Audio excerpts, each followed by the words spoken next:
Share করেন না, যে গানের ভিডিও শেয়ার করেন, কাজে আসবে। আস্তাগফিরুল্লাহ আস্তাগফিরুল্লাহ, এটা যে পড়তেই থাকে, নবী করিম সাল্লাল্লাহু আলাইহি সাল্লাম বলেছেন তার যে কোনো বিপদ থেকে বের হওয়ার জন্য আল্লাহ তাআলা নিজে পথ দেখায় দেন। এমন ভাবে পথ দেখাবেন সে কল্পনাও করবে না। এবং জীবনে বহুবার আমি আমলটা করে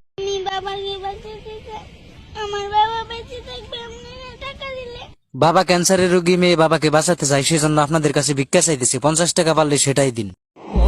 संगे गेरा जो हायल है रास्ते से हटा कर दम लेंगे हम राह वफा के रहरू